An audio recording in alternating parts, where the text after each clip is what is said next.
We rollin', we rollin' like Kelly. What's up, everybody? It's your man Pots and Pans. Welcome back to my lifestyle series that I definitely don't have a name for right now and kind of want one, but I don't really think it matters. Today I want to talk to you about something that I specifically think the general public at large gets wrong about exercise. So when you think about the average person, why do they generally go to the gym? Some people, it's probably meditative. You know, it helps people from imploding on a day-to-day basis and relieve stress. But I think for the average person, most people solely look at it from the standpoint of looking good, okay? Everybody wants the guns, all right? Everybody wants the abs.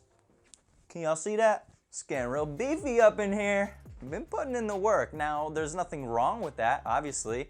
I'm a pretty big douchebag about it, but it's not the only reason we should be exercising. You know, one of the more common things I say all the time is just because you look good doesn't mean you actually are good. Healthy is what I meant to say.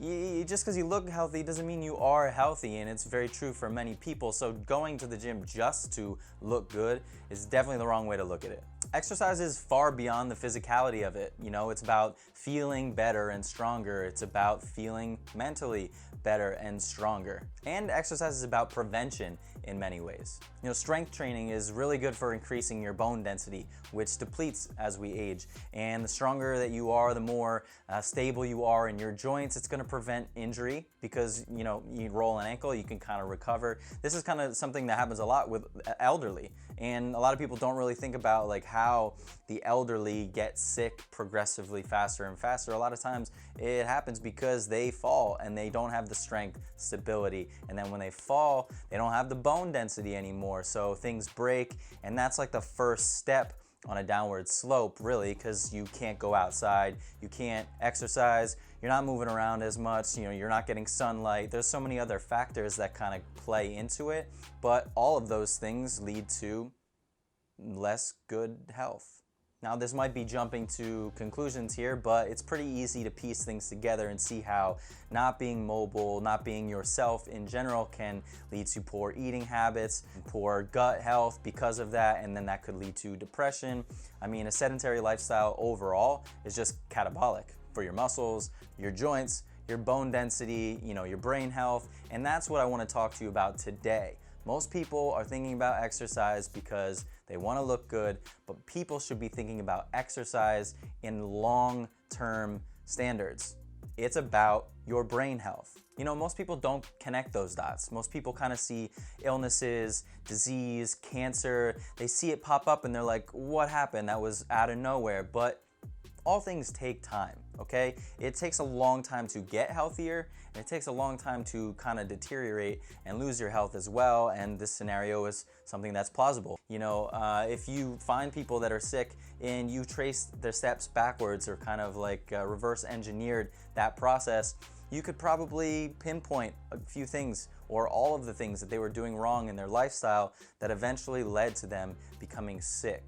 You know, cancer is probably one of the best examples because we have precancerous cells floating around all the time. Our immune system in general is just really good, and it's even better if we supply it with everything it needs. You know, the micronutrients, the vitamins, the minerals, the proteins and amino acids. You know, if we give it all the tools that it needs, that can fight off cancer, but a lot of people don't live their life that way.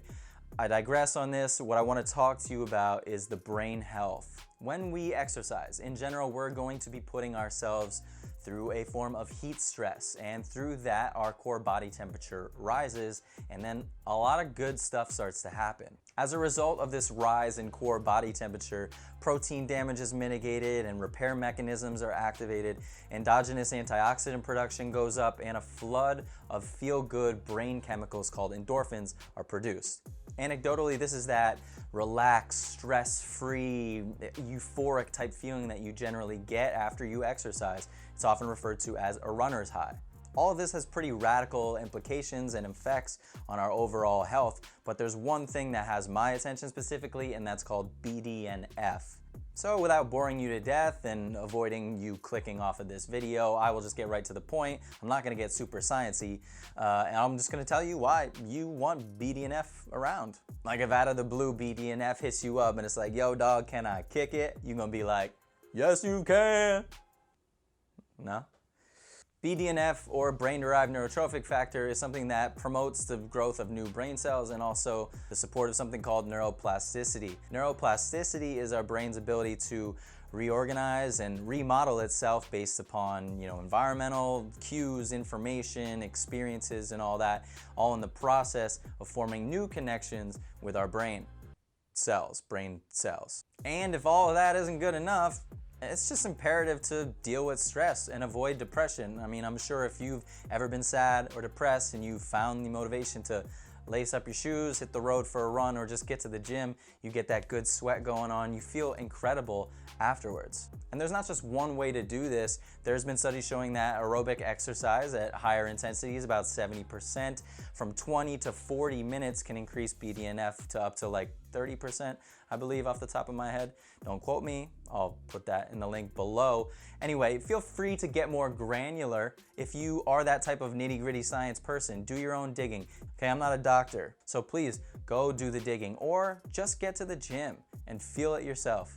I know for me, every single time that I get exercise in every day, I am happier that day. I can deal with stress. I have a lot less anxiety. My words, the connections in my brain flow much easier. I stumble a lot less over the words. And if you watch these videos, you know how much I stumble and flop my words. But on the days that I can exercise and get out and elevate my core body temperature, get those brain endorphins going, I'm infinitely a greater person all around. So yeah, get out there, build those abs, build that booty, honey. I'll clap for you. That wasn't a booty joke, the clapping thing. Anyway, I encourage you to think long term and think about how much exercise affects your brain health too. And before you go out and get those vitamins and the brain health and the nootropics and all that stuff, it's all great, fine. If it comes from a good source, I don't care. But before you do that, I mean, they cost money. Just go to the gym, go out, go for a run, put in the work. It's gonna build more character anyway. So that's gonna be it for today's episode. I hope that you like this. If you do, if you have any comments about the overall style or format for these, drop it in the comments. I mean, I'm gonna keep doing them regardless because it's my channel. But also, I do look forward to your feedback because without you guys, I am nothing. So I appreciate the following, the views, the subscription, the time that you hit click on the red button, and also the bell so you know when the videos come out, and all the times that you shared with your friends and family, because it could also benefit them. And if it benefits you and them and me, hey, we all just living good.